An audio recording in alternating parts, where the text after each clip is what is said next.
All right, welcome back to my vlog. Today I'm obviously not going to Monster Jam again. I'm also not on the road to wrestle. Today we're going to dive into some of my merch making, how I make my toys that I sell. You know, I make a lot of different stuff, some figures, some monster trucks, and I'm going to get into all that, but this is where most of it takes place. This is sort of the 3D printing section of my workshop here in the basement. All right, so what I have right here is my FDM printer. These actually print from plastic filaments that look an awful lot like this. It's a spool with a little thin strand of plastic coming out of it, kind of reminiscent of what would come out of the end of a weed whacker, only this particular plastic has a much lower melting point than that.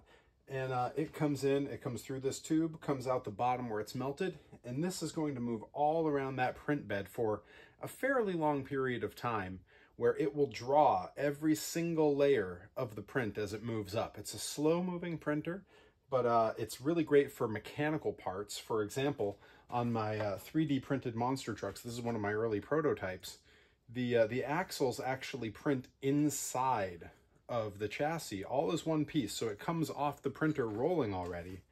And that's really something I can only do with this printer. So I thought I would show you what this box actually is that my filament is sitting in. What this does, you see this little number here, that is degrees in Celsius that it is keeping this box currently. It's keeping it very warm. And the reason for that is most 3D printing filaments are hygroscopic, which means they tend to absorb moisture, and when they do, they become pretty much useless. Living here in Massachusetts, it gets pretty humid. I have a dehumidifier that I run down here. I try to climate control the whole basement, but running this for several hours, sometimes even a whole day, before printing with a filament that sat for a while can really get me out of some serious jams. All right, so now we're going to talk about a different kind of printer. This is actually my much newer printer. This is a resin printer. This uses UV-sensitive plastic resins to print. It is much faster than the FDM printer. It gets a much higher resolution, but it is a little limited in what it can do. It can't print parts within other parts, and structurally, you're going to get something much stronger out of the FDM printer. One thing this can do that's very cool is it actually will print. There's a number of different resins you can get for it. I'm going to open it up here. And one of them, which I need to pour a little bit in here, is this ABS-like, so it actually performs like a different type of plastic. It's got a lot of give to it, it's less likely to break. What's in here is translucent red, and I'm going to pour it and hope that the camera can kind of catch what this looks like, because it actually looks a little bit like, almost like a red Jolly Rancher in color. I'm going to pour it nice and high so you might get a visual here, but it is clear and red, like almost like cough syrup, really. And that should top me off plenty for what I need here. So the way this works is completely different. This vat gets filled with that resin. And this is the build plate, and it actually prints upside down. What it does is that plate comes all the way down, and underneath there is an LCD screen with 4K resolution, if you can believe it. And what it does, every time the plate comes down, it gets to exactly the height of the next layer it's printing, and that screen blasts light in exactly the shape that that layer needs to be for just a couple of seconds. That's all it takes. And then it peels its way back off, comes up, and then goes right back down again and keeps going until it's done. Because each layer only takes a few seconds, this is so much faster than the FDM printer. And with that 4K resolution screen, the details are phenomenal. To give you an idea of how these can come out, these are actually the bodies for my next trucks here. I'm kind of doing an in-between series of my trucks, and we're going to get a close-up of these in a second. I'll tell you a little bit more. Okay, so these are the 3D resin printed translucent red Perry Von Vicious monster truck bodies. Now, they don't look very clear, crystal, and transparent right now, but we're going to get to how I fix that in a few minutes. I do want to show you, however, that these are very translucent. If I hold it up in front of this light, you can see how it lights up, and you can see right through it. And it actually brings a lot of great detail out. All right, so it's the next day here, and I'm here with my resin print, and I'm gonna go ahead and take the lid off here. And you can see hanging down here is my little truck body, and I'll give you a bit of a better view of that.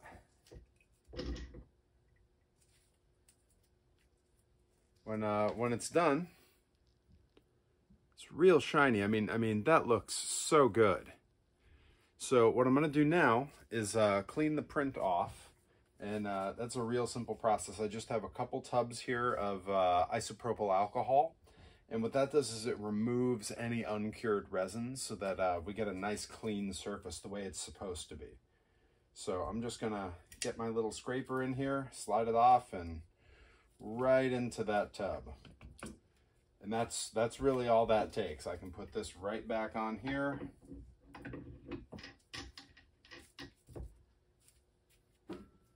Throw my lid back on, because again, the vapors from this resin are not a great thing to breathe. And if you'll notice, I'm wearing gloves. You know, these are nitrile gloves, no latex. Latex actually will soften and melt when it touches this resin. So these are important because this stuff's really not good for your hands either. It's really not good for your skin. So the reason I have 2 tubs of isopropyl alcohol here is I sort of do 2 different rinses. I do sort of a dirty rinse. You know, this is my dirtier alcohol, and I'm just going to pop all these supports off, and they really come off so easy. It really just pulls right away, and that's that. I can throw that away, and I'm left with my truck bodies. So I give it a rough rinse over here, and then I'm going to take it over into this vat, which is my cleaner alcohol. It's you know, been cared for much better. And in just a second, I'll show you a couple more tools that I use to get this nice and cleaned and cured up. All right, so the next step in getting this clean to just get absolutely the most uncured resin off of here as possible, I'm going to use this little guy. Now what this is an ultrasonic cleaner. Inside here, there is a vat filled with isopropyl alcohol. And when I put this in here, it's completely submerged. Throw the lid back on there. And I'm going to hit start, and you're going to hear it whir up real loud. What it's doing is it's actually pulsing with ultrasonic frequencies, and it's kind of swooshing everything around violently, but without ever splashing. It's really cool, and it sends shock waves all through the isopropyl alcohol. So it's going to really clean that off for me, and you'll hear it.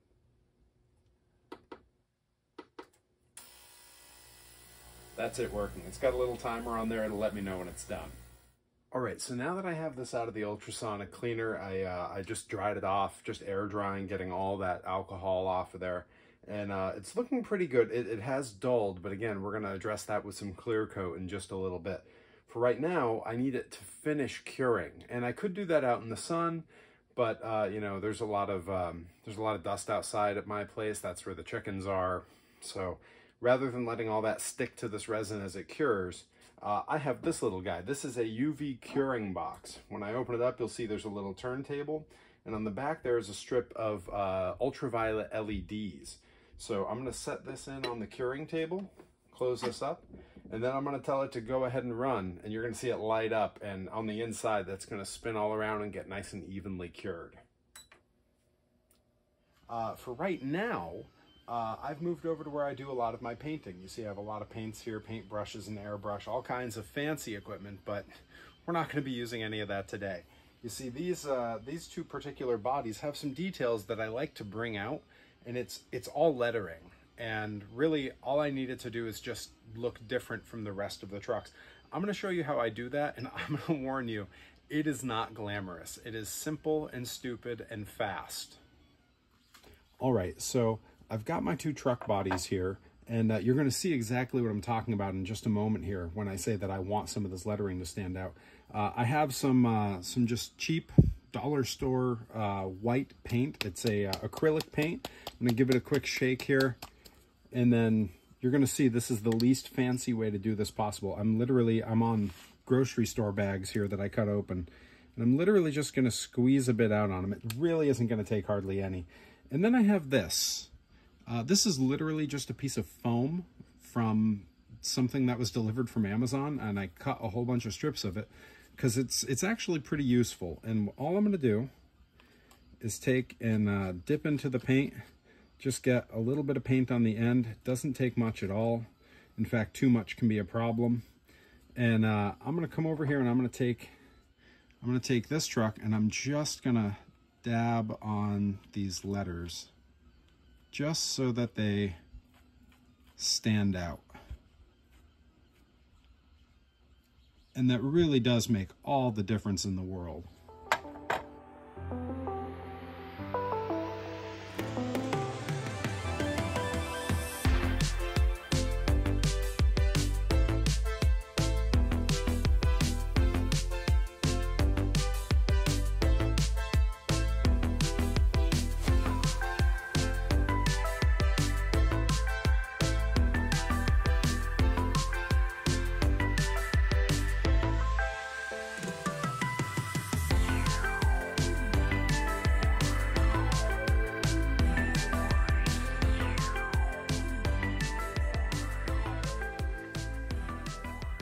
All right, so I told you I was going to show you how I take those trucks. They look a little clouded. They don't look clear and crisp and beautiful the way that something that's transparent should.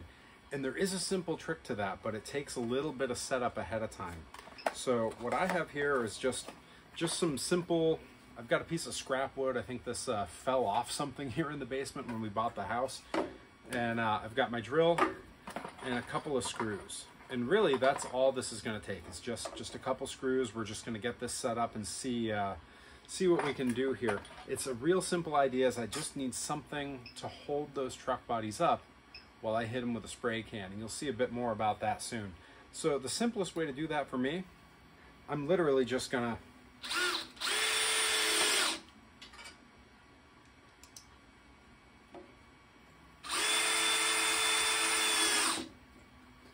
okay, that's it. Real simple. 2 screws, and you're gonna be amazed at how simple I make this.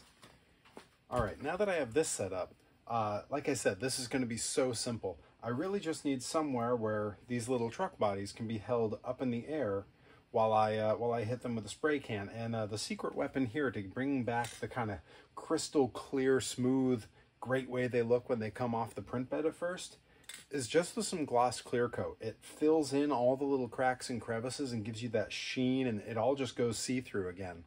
So I'm gonna hit it with that in a minute, but first I gotta get them set up on here, and the easiest way I can do that so they come back off nice and clean is just with some hot glue. So I'm gonna get these mounted up here, and again, it couldn't be simpler. I kind of look for the middle where the weight falls, and I'm just gonna put a little hot glue right here on the top of this screw and just hold the truck there for a second. I do have a secret weapon to make this stick faster. Just a little compressed air.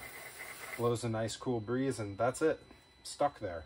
That's all I really need, because later on I'll be able to peel that right back off of there, and it'll you know, no damage, nothing sticks to it. It's just ready to go right on a chassis.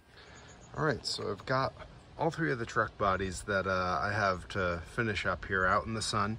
You can see they shine a little bit, but they're also a little bit dull. You know, it's nice and sunny here, so it's bringing out the best in them. But we're gonna hit that with just a little bit of clear coat, and I'm telling you, it is gonna make them all pop and shine, and they're gonna look great.